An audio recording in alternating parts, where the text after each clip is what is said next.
Just so people can really understand texturism, this is what our hair looks like. And the people who started this violence against this hair literally did that with their hair. That's how they styled it.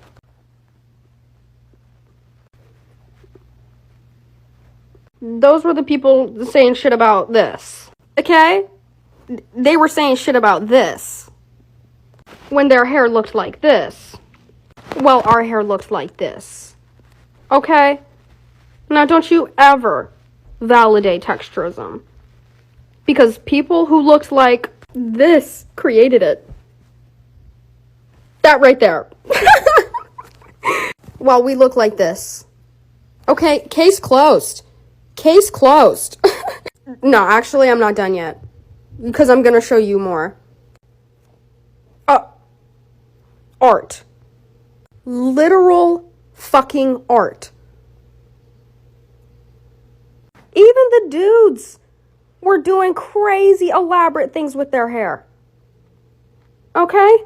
It's literally an art form.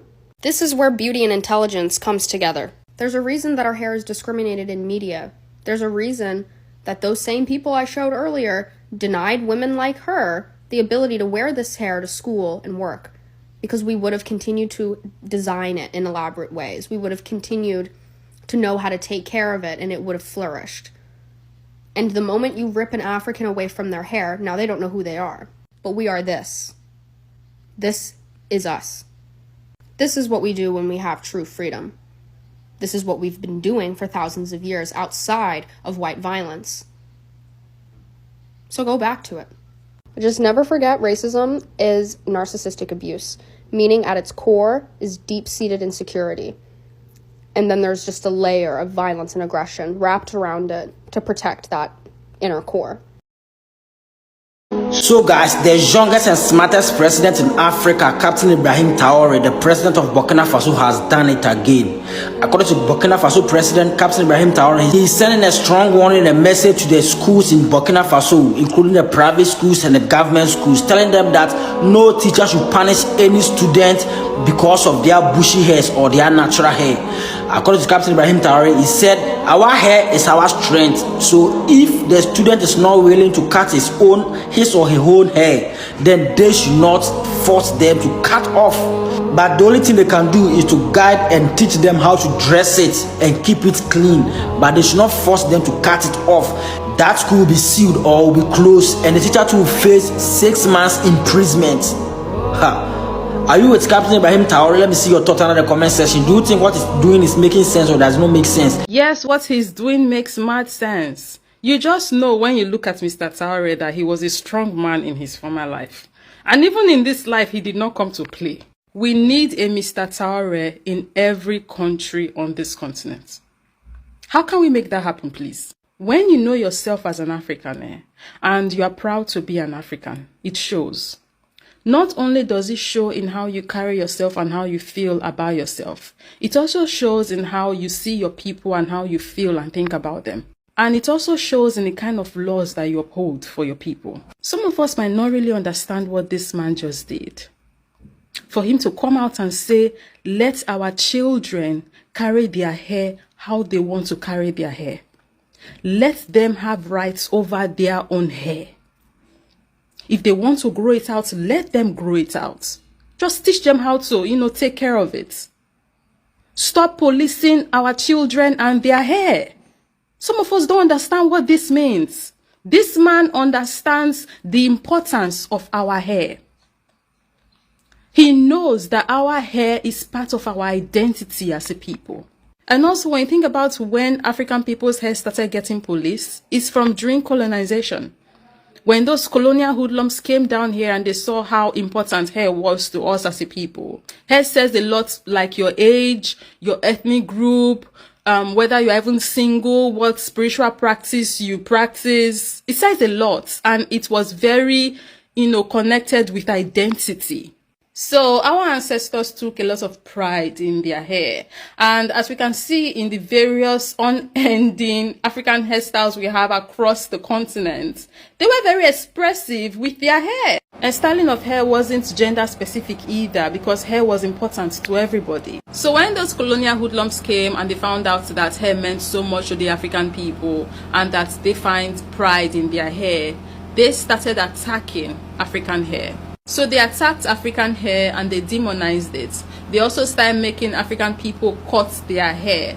And they used this as a humbling tactic, because hair was very important to these people. Hair was very much connected to their identity and they found pride in their hair. So the colonizers were like, yeah, let's attack this very important part of their core. Today, this hairstyle is popularly known as dreadlocks. But unfortunately, the majority of us are not even aware that the name dreadlocks came from the colonizers. And they used to call it dreadlocks because they consider the hairstyle to be dreadful. Something to be scared of. Dreadlocks. Locks of hair that are dreadful. That was how they demonized locks during colonization. There's even a history about locks that we don't really talk about much. Like the Mau Mau people in Kenya, for example, they fought hard to be able to wear their locks. Colonizers used to even kill people for refusing to cut their locks. Locks were like outlawed. There was even a point where in Kenya, locks now even became a symbol of, resistance to colonialism. They're like very vital histories on this continent that unfortunately we don't even know of. Our schools are not telling us about. We only get to learn them when we grow up, which is sad. Educational system needs to be revamped. So yeah, colonial hoodlums spent a lot of time to make sure that our hair was demonized and hated on the long run by even us. Oh my God! Look at your hair! Oh my God! Help me! Help! And this is why decolonizing is very important. As a people globally, we have to unlearn all of the BS that they made us believe, not only about ourselves, but about our people, our heritage, our history, our culture. While in her video, she said older women, and I'm guessing she said that because of her experience, which is very much valid, right?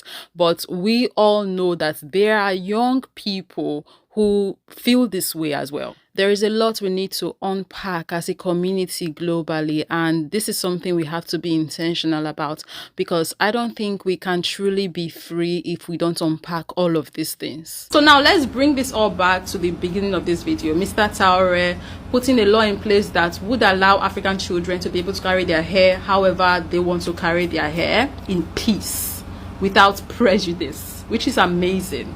I'm here for all of that. I have long been waiting for this day, goddammit. A lot of us don't know it, but the reason why our hair is policed in schools is because we are still using the colonizers' blueprints for our educational system.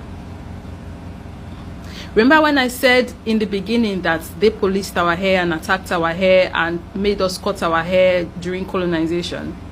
When they started their so-called schools here during colonization, they also enforced that the students coming in cut their hair. And unfortunately, when they were leaving, they never left, but you guys know what I mean. When they were leaving, the schools that they started and the systems for the education was what we continued using. That is why public schools especially still have that you must cut your hair law. Why? Because the government picked up from where the colonizers left up. They did not change anything. They just continued like that with their systems. But it's a little bit, more laissez-faire in public schools. Hair still gets policed, but it's a bit different because that is, run by private individuals, right? But government schools are still very much upholding colonial systems.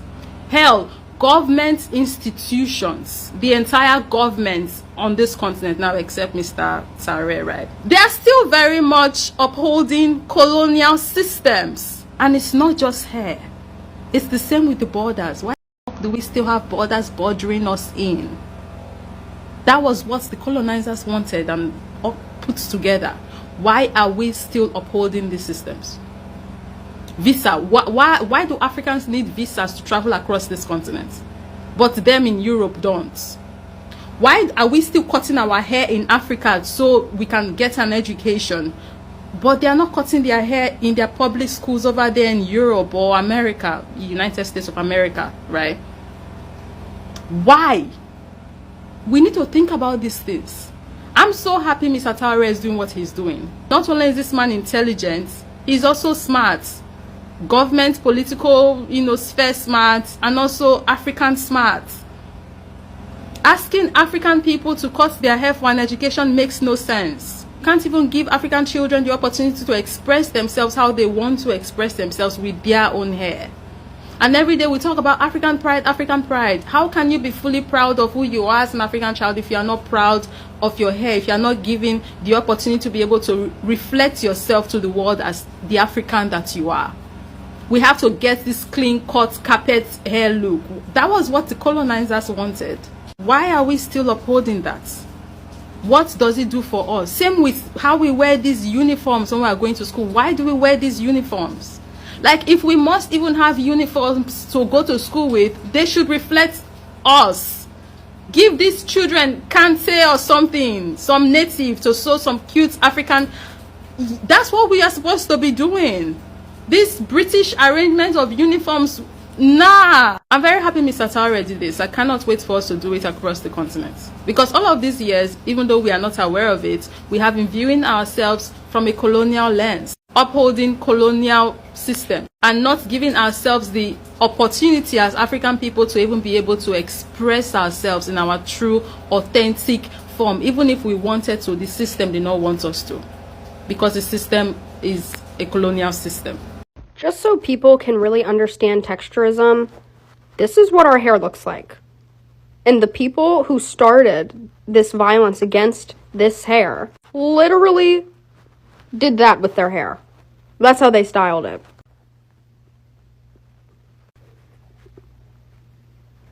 Those were the people saying shit about this. Okay? They were saying shit about this when their hair looked like this. Well, our hair looked like this. Okay? Now, don't you ever validate texturism. Because people who looked like this created it.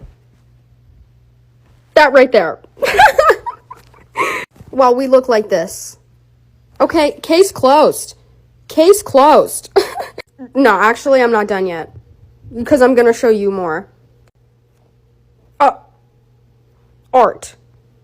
Literal fucking art. Even the dudes were doing crazy elaborate things with their hair. Okay? It's literally an art form. This is where beauty and intelligence comes together. There's a reason that our hair is discriminated in media. There's a reason that those same people I showed earlier denied women like her the ability to wear this hair to school and work, because we would have continued to design it in elaborate ways. We would have continued to know how to take care of it, and it would have flourished. And the moment you rip an African away from their hair, now they don't know who they are. But we are this. This is us. This is what we do when we have true freedom. This is what we've been doing for thousands of years outside of white violence. So go back to it. Just never forget, racism is narcissistic abuse, meaning at its core is deep-seated insecurity. And then there's just a layer of violence and aggression wrapped around it to protect that inner core.